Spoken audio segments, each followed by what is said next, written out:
And we're on. This is 3 Yards Per Carry. I'm Alfredo Arteaga. Simon Clancy is here. Chris Kaufman's not here. We have like a scheduling issue right now, meaning we can't find him or he's very, very busy because we're recording a little earlier today. Because I'm tired. Yeah, because Simon is tired because he had to sit through that Monday night game. And if you should have just not seen the garbage time, Simon, and you would have been fine. Yeah, I went to bed about 3:30, but like now at my age, honestly, I sound like an old man barking at clouds. But like staying up till 3:30, 4 a.m. like on a Monday, by Wednesday and Thursday, it's just like falling asleep on the sofa. It's like staying up till 12 to record this tonight would not have been a good thing. So yeah, I'm like I'll probably be like watching the Rams Seahawks for a bit anyway because I'm just a masochist. So yeah, and that's a great game though. That's a monster game this week. Like that's worth sitting around and watching. But yeah, I completely agree with you. On Sundays, my big days are Sundays. Like I watch wall to wall football, and I kind of curse through because remember I got to watch the Dolphins, right? So I'm watching them usually when they play on a 1:00 game. I watch them, and I have Red Zone on another TV, right? But then at 4:00, I'm watching the games. And then what I do is I start watching all the games I missed at 1:00. And then I watch the 8:00 game, the Sunday night game, after all of that. So I go to bed like around 4:00 in the morning anyway. And I am completely useless the next day after watching all that football. But this week we're going to talk about the rare and it's the only time Mike McDaniel has coached a meaningless game. Meaning there are no stakes whatsoever. And he's playing against, his team is playing against another team that you could accuse of quitting last week as they had their worst performance of the season. They got shut out. Burrow's only shutout of his career. He was awful in that game. And this is a team that, and we're going to talk about two of heavily in the first half of the show, but that is a team that you could absolutely point to and say, this is going to be as good a spot as you can start Quinn Ewers anywhere. First of all, it's at home. It's going to be at 1:00. The Bengals literally do not do anything well on defense. They're the 31st ranked third down defense, 24th ranked pass rush, 32nd ranked pass defense. They give up 5.3 yards per carry. They're essentially awful on defense. Except that they've got arguably the second or third best corner in the league in DJ Turner, who's been absolutely outstanding. But beyond that, they've been terrible. Yeah, they've been terrible. So this is a soft spot for Quinn Ewers. The only thing that you can have going against Quinn Ewers in this game is scoreboard pressure because Joe Burrow is a very, very good player. And I think that last week that's not normal for them to be shut out. So either they're quitting or Miami's quitting. And if Miami actually comes out to play, and we're going to get into this heavily in the second half of the show when we break down what Quinn Ewers has to do and what Mike McDaniel is alluding to he's going to do. What he's going to have to do, essentially, in this game is he's going to have to get his team up, and I'm speaking of Mike McDaniel, his team to play in a game for the first time in his 4-year career here, in a game where absolutely has no stakes, and we know what happens in the NFL usually when that happens. So if his team lays down, you might have all the information you may need to pull the trigger on a move at head coach on Monday. And we will talk about that in the second half of the show. But in the first half of the show, we're going to talk about Tua Tagovailoa. It seems like his career is over here. He threw his last passes late Monday night against the Pittsburgh Steelers. And I've been saying this for a while here. It's not so much that, and he has deteriorated physically, it's obvious. You could almost deal with that. What you can't deal with is the deterioration of his mental game. His brain game as a quarterback in the NFL has just gone poof. And Kyle Krabs today on his show, and I'm not going to take his take because his take is actually 1,000% on. By the way, you're going to be doing something soon with Kyle Krabs, draft related in the offseason, and I'll let you talk about it right before we go to break.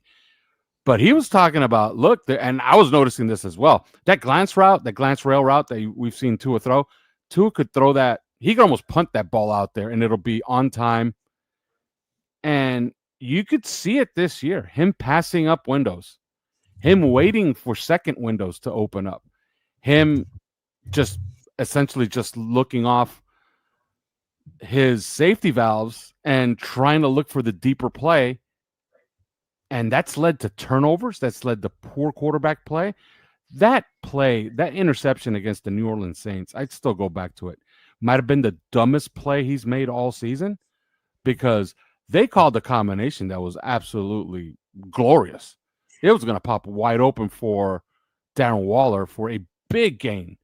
And he got everything he wanted coverage-wise, and he's like, no, Jalen Waddle's down there. I'm throwing it over there.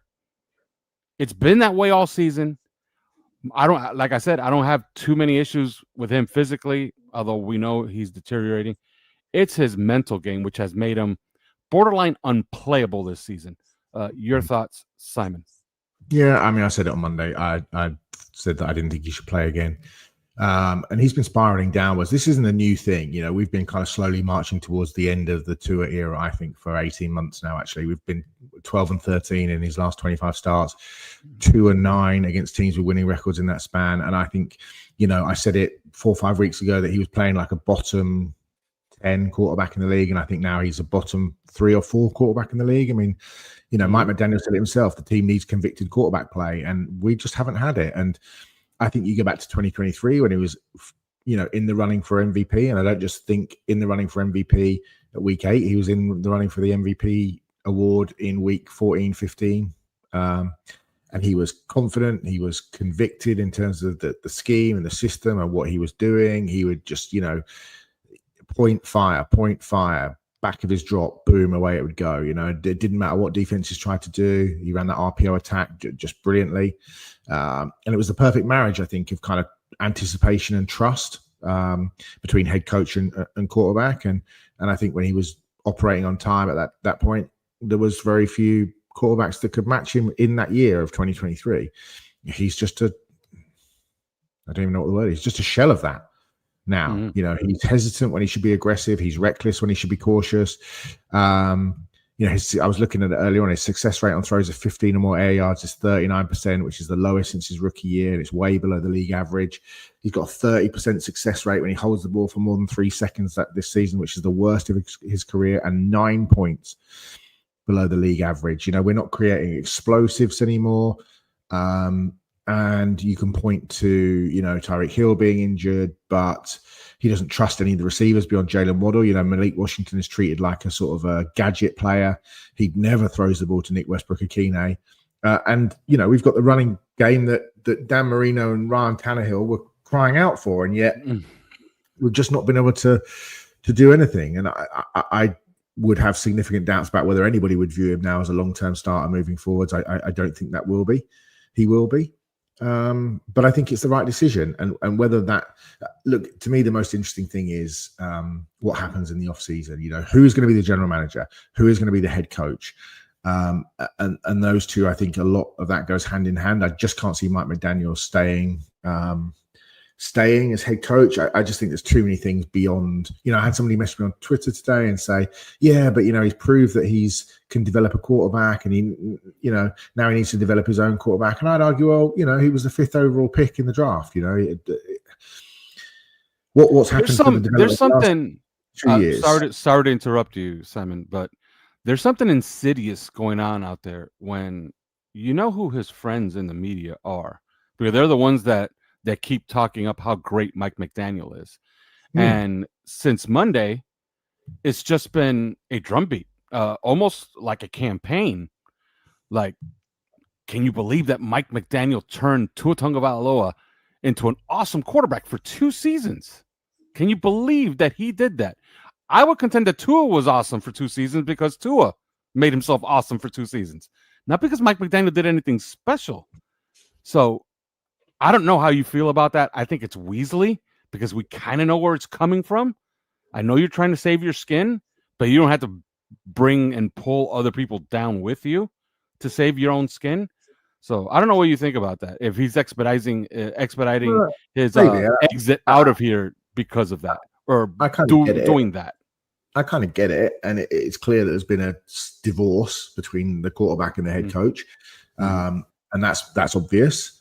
And that happened well before this situation, and I think McDaniel probably saw the decline in the off season in the summer, and and that's carried over into the regular season. And there was no more bigger Tua Tagovailoa fan. There was no more bigger Tua Tagovailoa cheerleader than me when he came out. When we drafted him, I was absolutely ecstatic. But unfortunately, I think we reflect on this 5 or 6 years as completely wasted and really not much better than mediocre when you add it all into the round rather than just pick the highlights. Played small in big moments. That is undeniable. Couldn't win big games. Undeniable. Couldn't win big games on the road. Absolutely undeniable. Couldn't play in cold weather. Absolutely undeniable. Couldn't put the team on his back when we needed him most. Absolutely undeniable. And unfortunately, those are the things that we're going to carry into the next rebuild, which will happen probably sooner rather than later. And I think now the biggest decision is: do the Dolphins swallow that massive $99 million? Do they keep him around? I mean, I can't see for a single second that if McDaniel stays, Tagovailoa stays. I just can't see that. Would a new general manager, new head coach actually think they could resurrect him? I just think you look at the last 18 months, and it's not just this season, but you look at the last 18 months tape and you just think, I'm not sure what there is to resurrect physically, mentally. You mentioned the mental thing, and that even translates to some of the off-field things that we've seen, whether that was off-field in the off-season, whether that's been some of the strange things he said at the podium. I mean, I criticized him on Monday for saying that he came out and said that he hadn't prepared his receivers in the 8 days that he had. And I just think, why would you say that? And then even the optically, it's not a criticism per se, but optically it looks terrible when you're stood on the field, at Acrisure after the game and you're yucking it up with Jalen Ramsey and you're bent over double laughing when you've got fans who've traveled all the way to Pittsburgh from Miami and you've just lain over and been hammered by the Steelers and knocked out of the playoffs. I don't think that's a good look. And I think if you're a 6-year veteran, as JJ Watt said, you're a 6-year veteran, the leader of the team, the highest paid player on the team, that to me is a really, really bad look. And I just don't understand why you wouldn't do that. And we're a popular podcast. We have an exceedingly big audience. And I don't want to come out and say that, some of the things that I'm thinking and some of the things that you're probably thinking and Chris is probably thinking and some of our audience are thinking in terms of, some of the stuff that, I mean, I don't want to say the words or the initials and whether or not there's, the concussions have had a really significant effect. I don't know. And it's certainly not my place to start saying stuff like that. But I just worry about that and where he goes from here. Who knows? I think, trading him, I think, you could trade him, but I saw Sheil Kapadia say yesterday of The Ringer, I saw him say that, I could envisage a situation or a scenario where, for example, Miami traded him to a team and gave away a second-round pick along with Tua. So we didn't get anything in return. We gave away a pick. And Too much. Agreed to pay a significant amount of his salary because the biggest thing is the salary. It's, no team is going to want to trade for a guy that's getting paid $51 million a year. And that's the thing. How about this? Lock Nick Westbrook-Akine in a broom closet somewhere and use the 4th round pick you're going to keep and use that to get out from under Tua's deal. I mean, how about that? You can envision a scenario where you pay a 4th round. Look, I think there's a team like Detroit, for example, who doesn't need a starter. They've got a top 10 plus quarterback in Jared Goff. But as a backup for a team with Super Bowl ambitions, if Jared ever got hurt, they play indoors half the season. That's a plus. They've got a great offensive line, big plus for an immobile quarterback. They've got speedy wide receivers. They've got a great running game. Yet 2 of their division rivals play outside, Green Bay and Chicago, but that's only 2 games a season. Minnesota play inside. I could see a scenario where you gave a 4th round pick to the Lions and you paid a chunk of that money and you get a 6th rounder in return or something like that just to get it off the books. I just don't see a scenario where you're going to trade away to for a third rounder and a fifth rounder, or the Ryan Tannehill trade at fourth and whatever it was, six or whatever we got for Tannehill. That's just not a scenario given the contract. No. And as for Miami's quarterback situation, and as for our quarterback situation, I think it's really fascinating. No GM is going to come out and say, or no GM is going to sit in a interview with Stephen Ross and say, you know what, that quarterback class of 2027 contains Arch Manning, it contains Lenora Sellers, it contains Sam Levitt, it contains Julian Sayin, it contains all these names. It's going to be, a quarterback class for the ages, right? Nobody's going to say, you know what, we should start the worst possible quarterback we could find in 2026 to absolutely guarantee ourselves of the number one overall pick, to choose from these quarterbacks. Do not get outbid like we did, in 2020 when we ended up with Tua and when we could have had Joe Burrow. Do not find yourself in that situation. No GM is going to come into that with that mindset. So, but the flip side is that whilst they might not say it in an interview, they have to think it. Okay. So at what point do you think to yourself, am I going to find the worst possible starting quarterback that essentially doesn't flagrantly break NFL rules for clear tanking? Or do I find a Marcus Mariota who I can probably win 5 or 6 games with? Or do I just give the reins to Quinn Ewers? And I think that's what they're trying to see. I think they're trying to see whether or not, it's clear McDaniel likes him. Like there's the famous photo that we picked up on at the pro day when he was supposed to be looking at Xavier Worthy and AD Mitchell. And there's McDaniel standing 3 yards away from Quinn Ewers, can't take his eyes off him. So we know he likes him. And maybe the kid shows something. He was the highest number one recruit in the country, went to Ohio State, went to Texas, played pretty well at times, was injured a lot last year. And we'll see what he's got over the next 3 games. The Bengals, the Buccaneers, and the Patriots. And, what if he wins 3 games?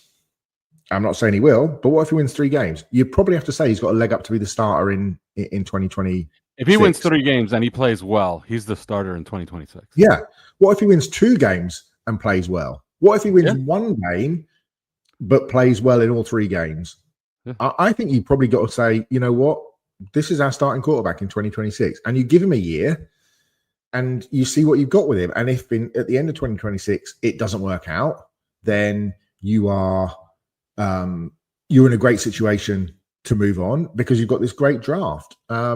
And that to me almost seems better than trying to pick up a Malik Willis, who I really like, is a really good number 2, or a Mariota, and getting 5-6 wins. You're not going to make the playoffs. Getting 5-6 wins and picking 11th and missing out on Sayin and Manning and Sellers trains on, or the kid at Duke, Mensah, or Josh Hoover, or Mestamaker, or whoever it is. Like that to me makes. It won't make a lot of sense to some fans, and I totally get that. I totally understand people. But to me, there's a bigger picture, which is you've got to find a quarterback at some point, and it looks like we're not going to get close to Fernando Mendoza. If Dante Moore comes out, you're not going to get close to Moore. You've got to find a guy, and I don't think it's going to be in 2026, but it looks like 2027 is going to be massive. So it's a really interesting. Nobody's going to sit in that meeting with Steve Ross and go, "Yeah, Steve, I think we should manage a decline so that we end up with Arch Manning." But I sure as shit would be thinking it, So yeah. Although, I always say the same thing. Okay, like you want to have the proper framework for your rookie quarterback when he comes in, and usually when you tank, man, it's tough. It's tough because look at 53 other players in that roster. To try saying to Jordan Brooks, you know what, Jordan. We're just going to tank this season because there's a quarterback. You're not going to be here because your contract runs out. There's a quarterback we really like next year. You don't have to go that far. The team that successfully tanked for Joe Burrow got Joe Burrow, and Joe Burrow got injured as a rookie because they couldn't protect him at all. Yeah. If I'm the Dolphins GM, I am looking at drafting 10th, 11th, 12th, wherever we end up, and I'm looking at securing 4 positions. And I'm looking at the kid at Miami, Mauoga, to play right tackle or right guard, and if I'm playing him at right guard, then I'm coming back with the Blake Miller kid at Clemson, or Ian Nature at Arizona State, or Caleb Tiernan at Northwestern, and securing that right side of the offensive line so that we enter 2027 with Paul, Savania, Brewer, And 2 young stud rookies have had a year to gel together. So that offensive line is good. And then I'm looking at corners because, Rasul's been excellent. Jack Jones has been up and down, but he's been pretty good the last month. But they're both free agents. Okay. There's nobody coming under the ranks. Storm Duck. Is Storm Duck really a starter in this league? I don't think so. Jason Marshall, maybe. And I know Cade is coming back, but obviously he's coming back off a serious injury. You need some corners. There's some good corners in this draft. Receivers, like you said, Malik has been treated like a gadget guy, so that we need big receivers on the outside. Tyreek probably isn't coming back. It's a great receiver. I love the depth in this receiver class. And edge rushers. You could be sitting there at 8, 9, 10, 11, 12, and David Bailey falls into your lap, the Texas Tech rusher. Maybe people get cold on Ruben Bain. He falls into your lap, because we can't rush the passer. Chubb will be gone. Chop Robinson has really struggled. Judon will be gone. We don't have any other younger guys coming through. We really need help on the edge as well. To me, I think that's where you look. You look at securing those 4 positions, and and that's what you do. And you build some depth, because this team has no depth whatsoever, especially in those critical positions. And you build that depth, and then in 2027, which is going to be an all-timer draft as we sit here right now, and then you just smash the doors off with you bring in your quarterback, and you do whatever it takes to fill the rest of those positions. And you sell out for that quarterback. In 2027, you don't half step it. You don't just sit there. Like, let's say you bring back most of this roster and you tinker around the edges and you have a decent draft, and the team, stumbles around and wins 7 games. And now you're drifting into the 12s, the 13s, the 14th pick.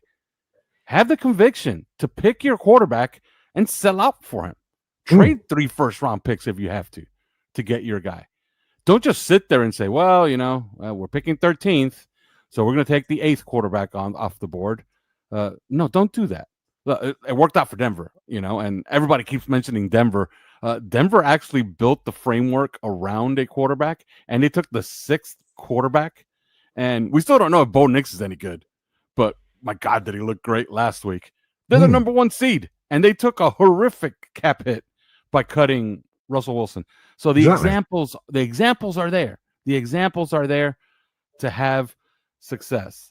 So yeah, last thing, and I don't want to get into the and turn the podcast into the what did I hear somebody say? The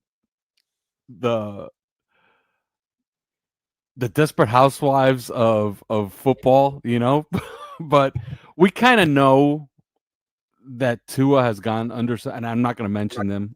They're out there. He's gone under some changes in his personal life very recently. The guy doesn't have an agent right now, Simon. Okay. So, and that's verifiable. Okay. You can verify that with the NFLPA. All right. He doesn't have an agent. Fired his agent. So he's going to have to hire an agent. He's going to have to go under some changes. Is his career over? Man, I think it's 50-50 because it's going to have to come from him. He's going to have to do serious work on his body, work with quarterback coaches, and rebuild himself.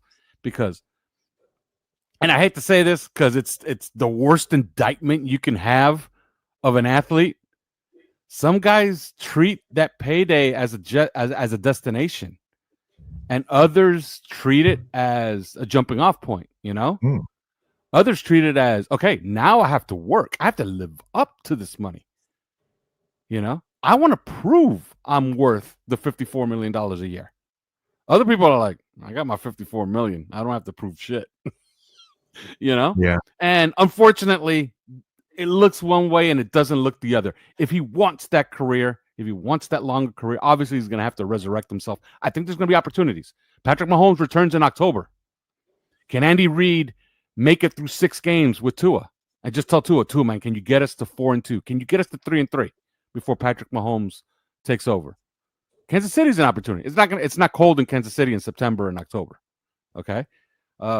Indianapolis, the Raiders, that's a little rougher spot because right there you're asking for, they don't have a lot of help around you.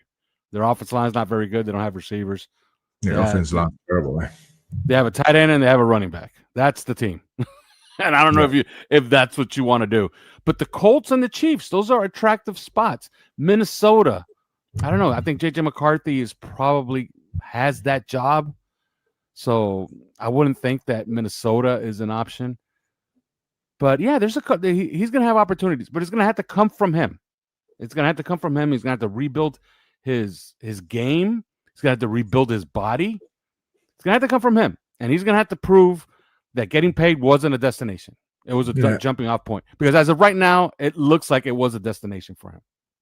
What's really interesting is that, you know, over the years we've advocated that on this show. We've advocated that, you know, that those four kind of cornerstone positions, right? Quarterback, got to have the quarterback.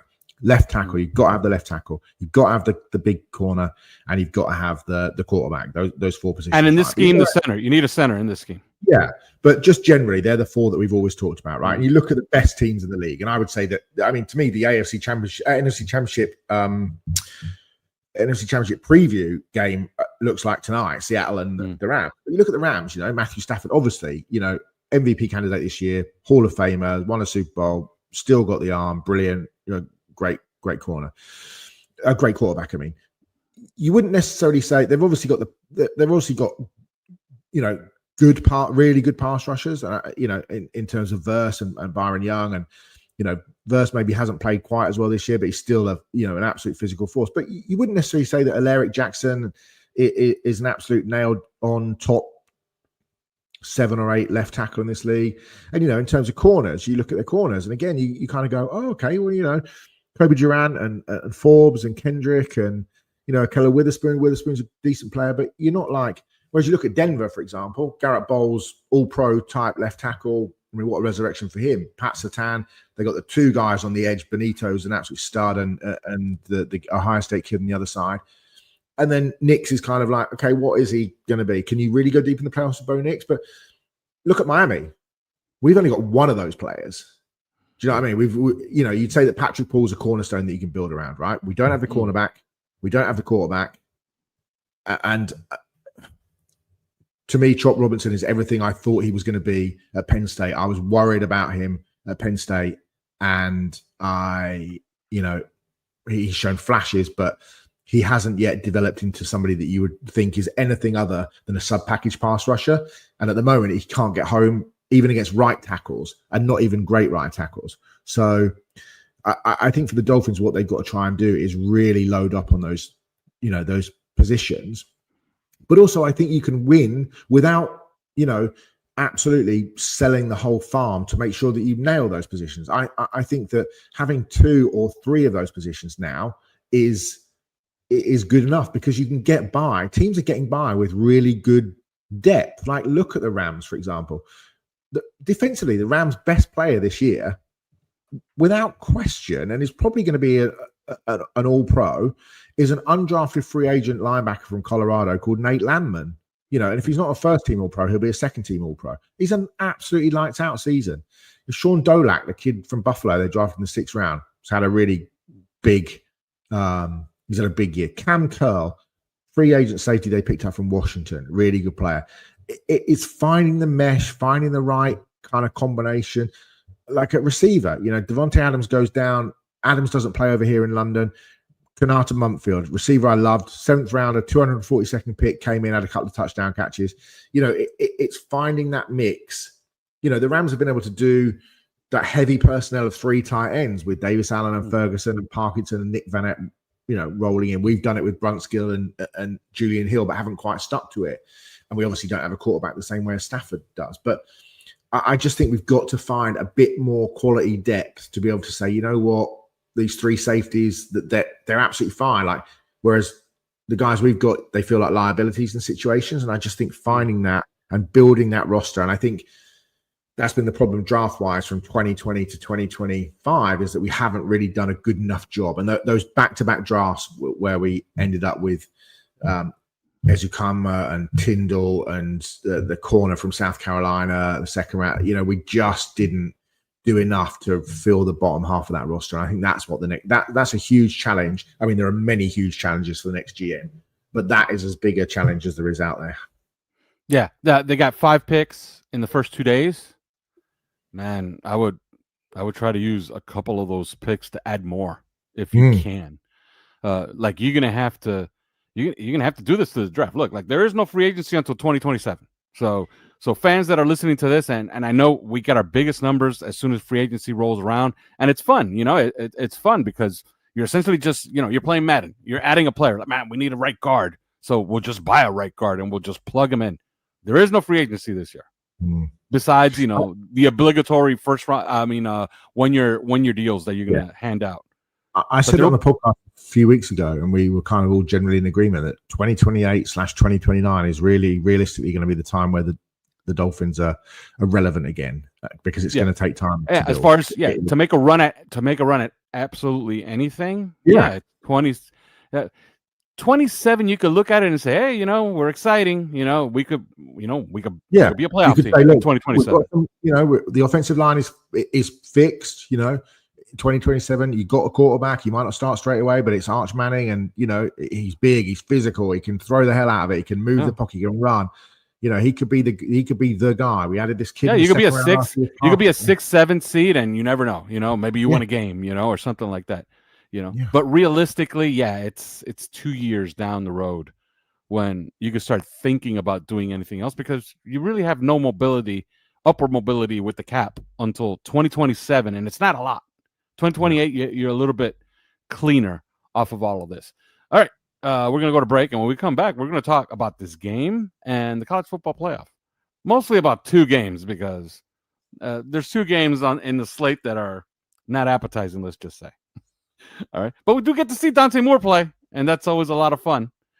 But first, let me tell you about Underdog Fantasy. Football season is in full swing, headed toward the playoffs. And playing on Underdog has never been easier. Just pick whether your favorite players will go higher or lower on stats like touchdowns, receiving yards, interceptions, and more. Get your picks right, and you could win up to 5,000 times your cash. Now, for this game on Sunday, Quinn Ewers is going to have some numbers out there. There's going to be one that I actually do like. I haven't seen the number. I believe it's at 179 for passing yards. I actually like the higher on that, and I'll tell you why. Look, you're essentially just making a gamble, right? If the Dolphins actually do quit on the season, they're going to give up points to Joe Burrow and company. And if they give up points to Joe Burrow and company, there's going to be ample garbage time for Quinn Ewers to get a lot of passing yards. And the other one that I do like is 0.5 higher on an interception. He's a rookie. Things happen for a rookie and a quarterback. So those are the two plays that I kind of like for Sunday. Download the app today and use the promo code 3YARDS to score $75 in bonus entries when you play your first $5. That's the promo code 3YARDS, the number 3YARDS. Underdog, make picks, win money. Be 18 plus, 19 plus in Alabama and Nebraska, 19 plus in Colorado for some games, 21 plus in Arizona, Massachusetts, and Virginia, and present in a state where Underdog Fantasy operates. Terms apply. See assets.underdogfantasy.com/web/play and get terms _DFS_.html for details. Offer not valid in Maryland, Michigan, New Jersey, Ohio, and Pennsylvania. Concerned with your play? Call 1-800-GAMBLER or visit ncpgambling.org. In New York, call the 24/7 Hope line at 1-877-8-HOPE-NY or text HOPE-NY 467-369.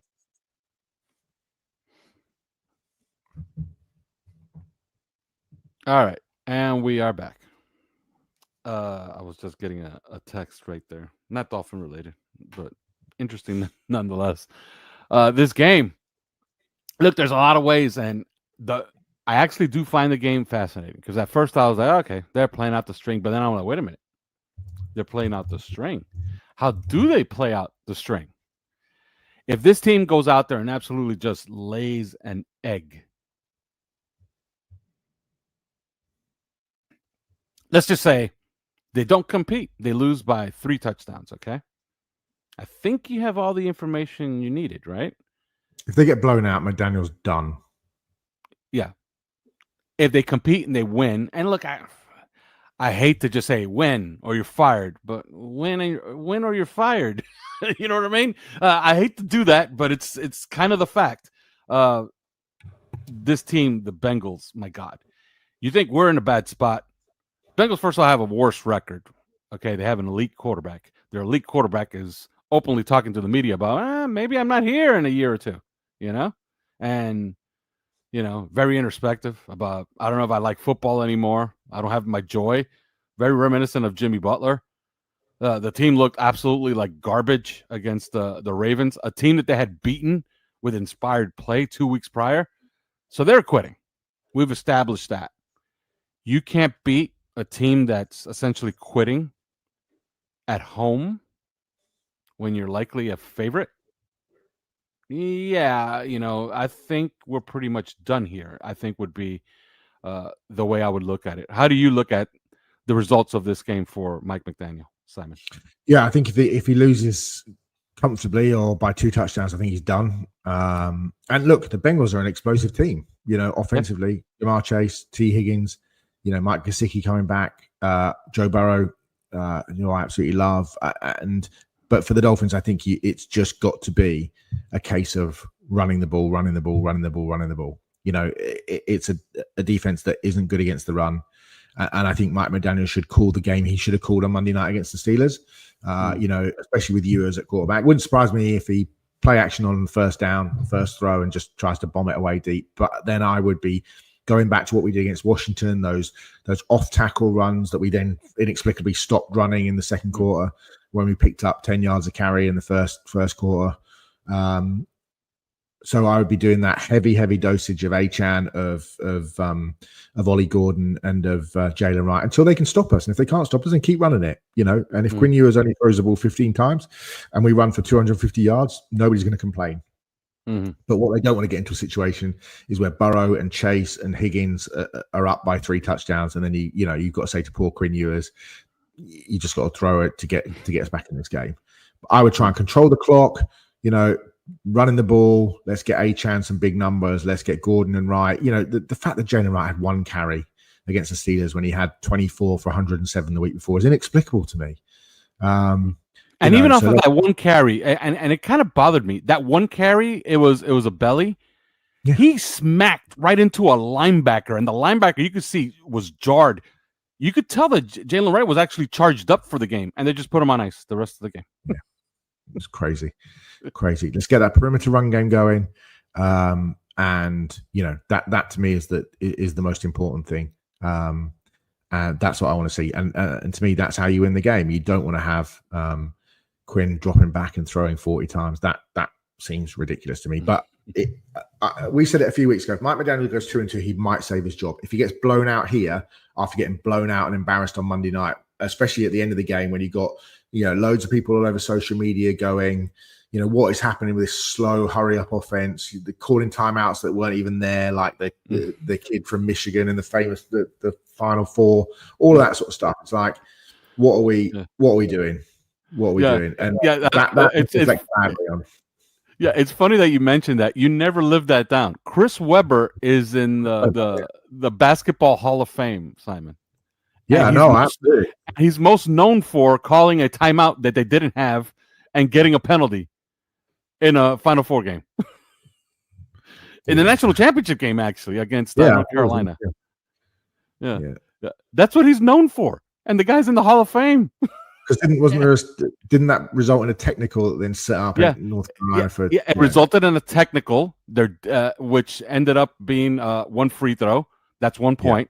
They lost the game by a point. Crazy. Yeah, that's insane. I would say running the ball, dominate the run game. People keep saying you're not tough, and you had the opportunity to show you were tough. Well, this is the 1 o'clock game in the sunshine. McDaniel loves those 1 o'clock sunshine games. So go out and punch somebody in the mouth. Get around Joe Burrow. Let's get Rasul Douglas playing well. Chase and Higgins haven't had great years, but they're unbelievable players. And Mike Gesicki will come in with a point to prove. But I think we can, matriculate the ball down the field, as somebody famously once said. Hank Stram. Good on Hank Stram. And let's let's control the line of scrimmage. Yeah. Very famously, obviously, now we know who Zach Wilson's pick was. Okay, who's that was Bevel, that was Chris Greer. That's obvious. Okay, because he was bypassed, and he said he was actually confused by being passed over for Quinn Ewers. But that's Mike McDaniel's boy. Are we going to hold Quinn Ewers play these last 3 games against Mike McDaniel? Since Mike McDaniel, obviously, this is his evaluation. It's his get out clause, though. It's McDaniel's get out. There's McDaniel's Right. get out clause in many regards. He's played his final card, which is, well, Tua's done so badly and we're out of the playoffs. So, this is an evaluation process of our quarterback that we drafted. And if he looks even remotely good, McDaniel comes out of this with a shiny little pin badge and keeps his job potentially. Now, if he sucks, McDaniel can also turn around and go, well, he was a 7th round pick. What do you want? What do you expect? What do you want me to do? I do think it's a little bit of a get out card, but I also think it's sensible to see the kid play. But I certainly, Mike McDaniel is a shrewd man. I certainly would think he'd be going into any conversations with Champ Kelly and Stephen Ross and Tom Garfinkel and say, look, Tua wasn't it, so we had to give the other guy a go. The fact that we went 0-3, we tried it. Yeah, one of my favorite scenes ever in any sports movie ever was in Moneyball when Billy Beane is sitting with his owner, and his owner's like, it was a tough loss, in the playoffs, but you're gonna get out there with your guys and you're gonna rebuild this team, and we're gonna be back. We're gonna be right back at it next year, and we're gonna be just as good. And Billy Beane looks at his owner in his face. If you remember the scene, right, Simon? Billy Beane, played by Brad Pitt, looks at his owner and says, "We're not going to be better next year." And he tries to explain to him, "Look, we're losing a lot of talent. We're not going to be better." Yeah. I wonder what conversation Stephen Ross had with Chris Greer and Mike McDaniel. There had to have been some promises made, right? Stephen Ross had to have asked these two guys before the season, "What kind of team do we have?" There's no way Chris Greer's out there telling him, "We're going to win 12 and we have a Super Bowl shot." No, he has to tell him something, right? And I wonder if that comes into play at the end of the season. Did they tell him we could win 9 games? Remember that Chris Greer was saying this is a reset, this is a soft reset. Was he telling him, can we win 9 games? We could win 9 games. And if everything breaks our way, we might be a playoff team. Did he do that? I wonder what those conversations entailed, right? Because that has to play a part in the final evaluation here. Because Stephen Ross has to be sick of being lied to, right? At some point. Right? All right, let's pick this game. Man, I don't know. Do they quit? Look, if they don't quit, I think they have the framework to keep it close. And I think we'll split the baby. I think it's still Joe Burrow. And man, are they really in quitting mode in Cincinnati? Joe Burrow's going to play. You got Chase, you got Higgins, Gesicki's coming back, revenge game. Man, you got to think that they're going to have a little bit of pride. They're going to play well. I'm going to split the baby, and I'm going to say that Miami loses. But mind you, the Bengals have not allowed less than 24 points since week 1. So everybody scored 24 points. So I'm going to split the baby. Dolphins lose 27-24, and we know nothing on Monday because Quinn Ewers looks just as good, which is the most Miami thing ever, right, Simon? If he scores 24 points, he probably would have done a half-decent job. Yeah, although everybody scored 24 points. They averaged giving up 31 a game. Okay, so I'm going to split the baby, and we will know nothing on Monday. They lose 27-24. Your thoughts? I'm going to say Bengals 20, Dolphins 10. Okay, so you're not splitting the baby. No, I'm throwing the baby out with the bathwater. yeah. You're like, okay, this is going to be calamitous on Monday, or not even Monday, Sunday afternoon.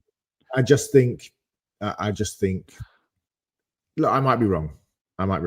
I just think there's a lot. They've got a lot on offense. So they can get that rolling, and I don't think we have the players to necessarily cause Burrow a lot of problems in the pocket because our pass rush isn't very good. The interior pass rush, but when Aaron Rodgers can sit there with his pipe and slippers on Monday night and we can't get home, that would concern me. Bengals have got a significantly better receiving group. If the run game gets going and McDaniels calls the game he should have done, I think it'll be closer because they can control the clock. Absolutely. But I just don't trust him to do that. If Achane runs for 150 yards, the Dolphins win. All right. By the way, very interesting thing that was on NFL Live. They were talking about Aaron Rodgers, and Aaron Rodgers said that this is very likely his last season. But it also was revealed that the Steelers, even though they like what they've gotten from Aaron Rodgers this year, they will not retain him for a second season. So they're going to be looking for a quarterback. Now I don't know if that means. Yeah, doesn't mean that our quarterback is going to be in play there. It's cold weather, no chance. But what about Aaron Rodgers as a Miami Dolphin for 1 year? Yeah, I can't see that either. It's Miami. It's a great place Miami to retire. Bill Belichick at head coach and Aaron Rodgers at quarterback. And he gets to throw to Jalen Waddle. He has Devon Achane in the backfield. It's not hopeless. Patrick Paul protecting his blind side. A bunch of draft picks coming in. Not crazy. It's not crazy. All right, college football playoff. Well, they're going to sit on the beach. Keontae Scott returning for the Miami Hurricanes. PFF's #1 rated defensive back in all of college football. 6 feet, 200 pounds. He's going to be a draft pick. Man, I would pick him for the Miami Dolphins in a heartbeat. He's not a perimeter guy. He's going to be I think, exclusively slot guy in the NFL, which means if you could get him early day 3, he's just a fabulous player. He's returning for this game. The Miami Hurricanes are completely healthy for Texas A&M. We'll pick that one second. Oklahoma, Alabama. Kind of confused, so I'm just going to go with the team that's not limping to the finish line. Oklahoma in a snoozer. 1916. Your thoughts? Yeah, I'm going to say Alabama won't lose twice to Oklahoma. I think Alabama win, even though it's an average Alabama team, and then I think they'll get smoked by Indiana in the quarterfinals. All right, and now we move on to the main event. We're not going to pick Oregon, James Madison. Who cares? Okay, I'm tuning into that one just to watch Dante Moore. All right, and Tulane, Ole Miss. Come on, we saw it once already, and you're going to see the same thing. So nobody cares about those two games. Miami, Texas A&M at College Station.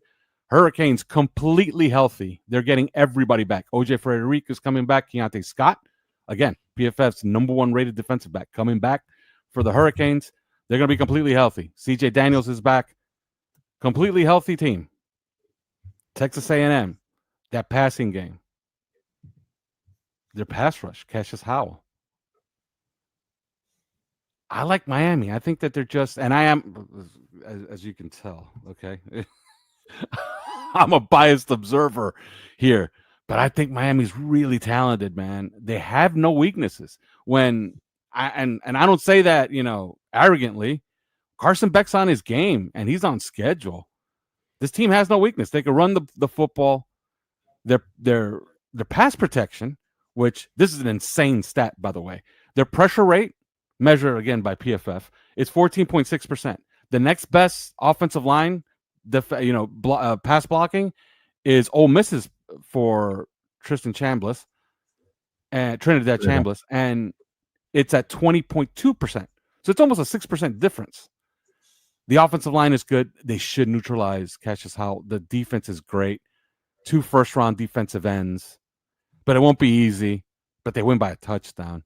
I'll say 31-24 Miami in College Station. Yeah, I think Texas A&M win. Really? I'm excited to see the Will Hill against Malachi Toney matchup. I love CJ Daniels. There's some good. I just think Texas A&M have just got too many good players. I think Howell is a monster. I think Torian York, the linebacker, is really, really good. Really underrated player. Be a good second day draft pick. And I think if the quarterback can if the quarterback can get going with Casey Concepcion and that running game with Le'Veon Moss. I think they probably just have enough to beat Miami. I think Daniels and Toney I love. I think they're really good players, but I just think that's an NFL defense. There's a lot of good players, good Texas A&M players on that defense. I know obviously Messador and Bain are really good, but I just think there's probably just a little bit too much for A&M. But I think it'll be the game of the weekend, as it were. Yeah, you got a score? Ooh, I think it'll be high scoring, 31-28 for the Aggies. Cool. Home field advantage maybe just gets them over the line.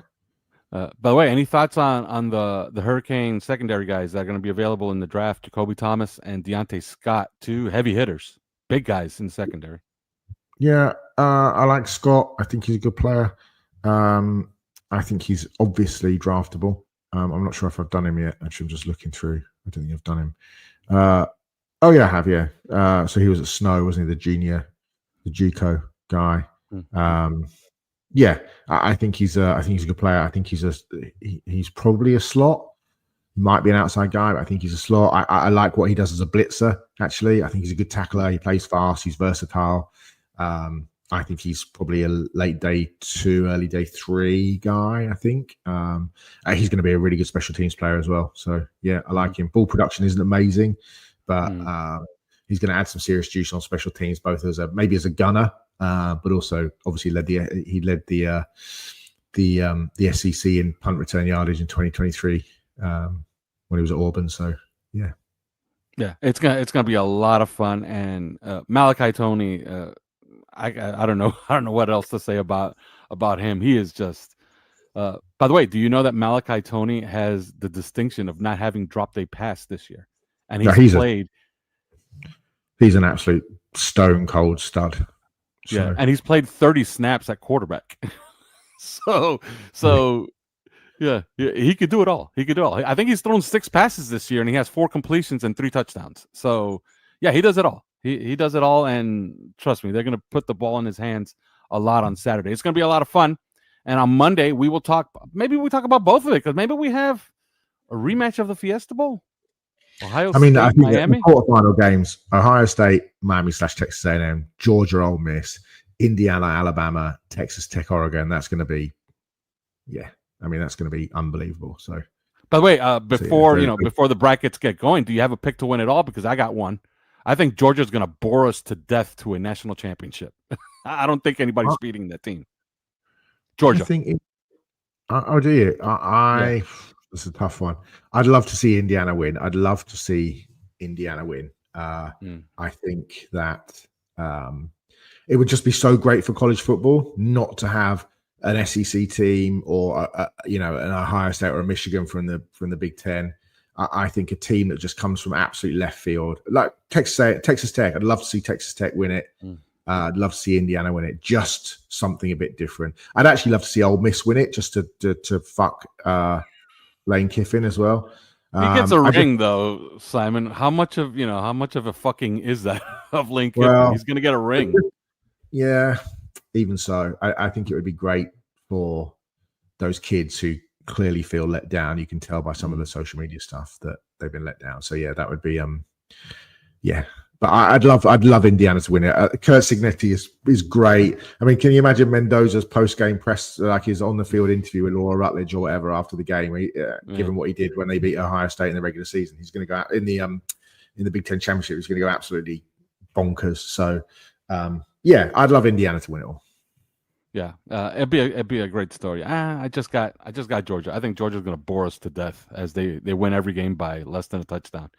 All right, that's it. There's no more. On Monday, we'll talk about everything, and maybe we even talk a little bit about the quarterfinal matchups. But till then.